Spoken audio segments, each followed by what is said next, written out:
If you spend enough time perusing the internet, you'll find no shortage of studies, statistics, or facts about divorce. There seems to be a study looking into almost every possible factor that might affect marriages and lead to divorce. These studies have yielded some extremely interesting and, in some cases, downright shocking information about divorce in both the United States and the rest of the world.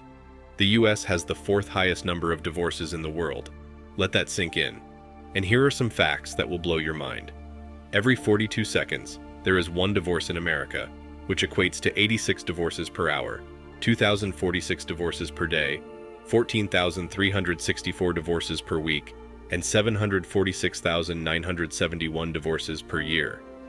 Every 16 seconds, there is a marriage in the US that equates to 230 marriages per hour, 38,762 marriages per week, and 2,015,603 per year. There are nearly 3 divorces in the time it takes for a couple to recite their wedding vows, 2 minutes. More than 172 divorces occur during your typical romantic comedy movie, 2 hours. 430 divorces happen during the average wedding reception, 5 hours. There are 5,975,768 divorces throughout an average first marriage that ends in divorce, 8 years.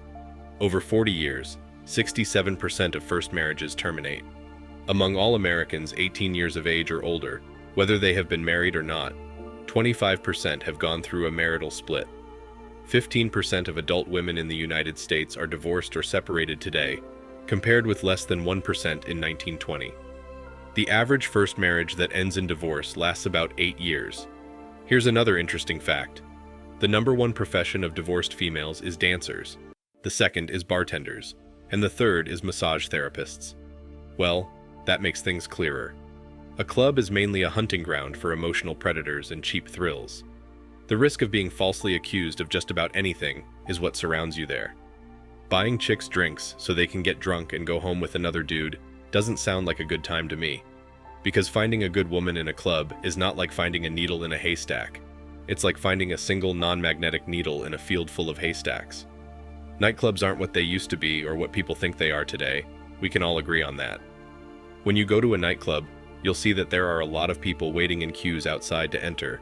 The bouncers keep an eye out to make sure only the attractive girls and the guys who are with attractive women are allowed entry.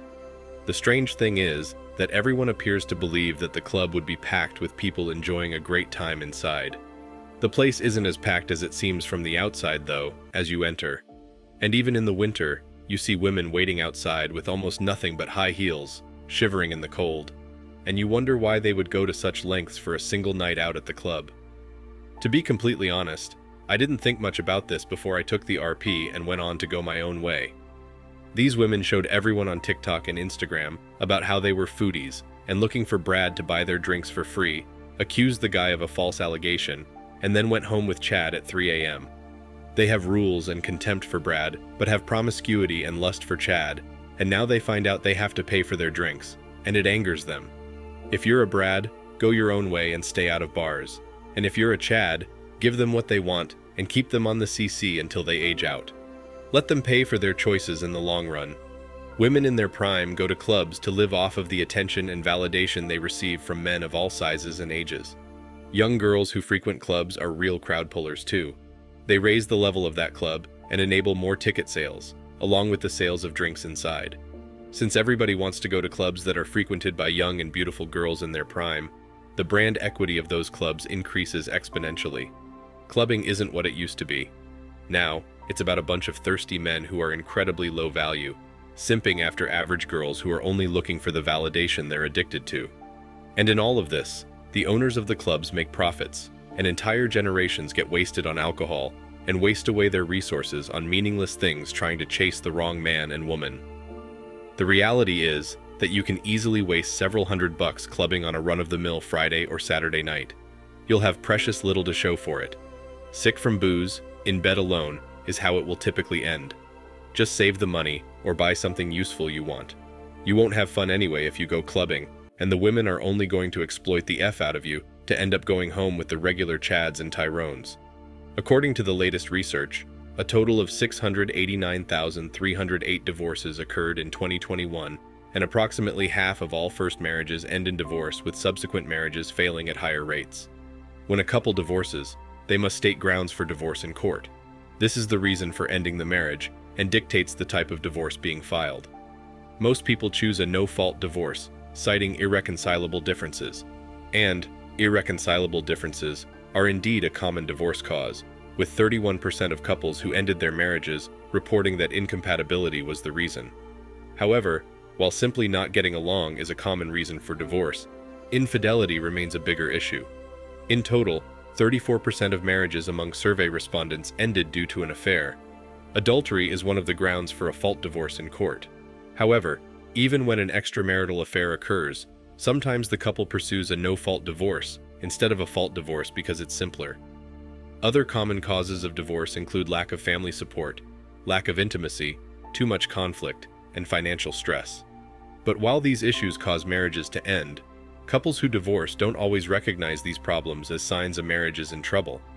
Just 21% of survey respondents said disapproval of a spouse by family or friends was a sign a marriage was at risk, despite the fact lack of family support was a leading factor in 43% of divorces.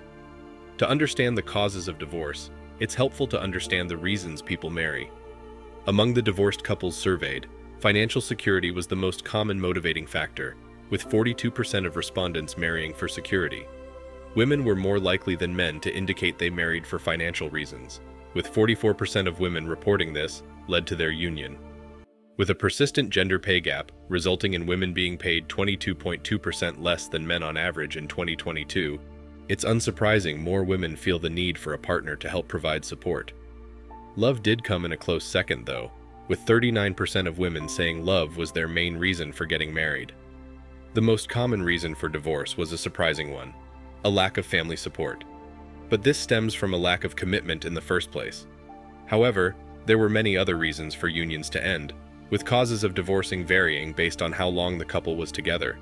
Those who divorced quickly were more likely to end their marriages because they discovered they couldn't get along.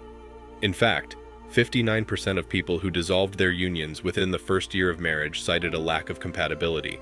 A lack of family support became a bigger issue as time went on. It was the leading reason for divorce among those who ended their marriages within years 2 through 8. Finally, long-term couples were generally prompted to divorce by very serious issues, with infidelity and a lack of intimacy causing most divorces once a couple had been married for 9 or more years. In 2023, according to the latest data, most couples who married for companionship, financial security, convenience, medical insurance, legal reasons, or a desire to start a family blamed a lack of compatibility for their divorce. It's not surprising that those who marry because they want a companion are more likely to end a union if they don't get along. It's also unsurprising that people who are motivated by factors other than love, such as legal reasons, convenience, or a desire for security, may find they are not compatible with the partner they chose. Couples who married due to societal or family pressures, on the other hand, were most likely to divorce due to extramarital affairs. These couples who felt pressured into entering into a commitment were less likely to keep it, and those who married as a formal act of commitment were more likely to end the marriage due to a lack of intimacy. Their desire to cement the relationship via marriage may have been an indicator they felt this close connection lacking even before the nuptials.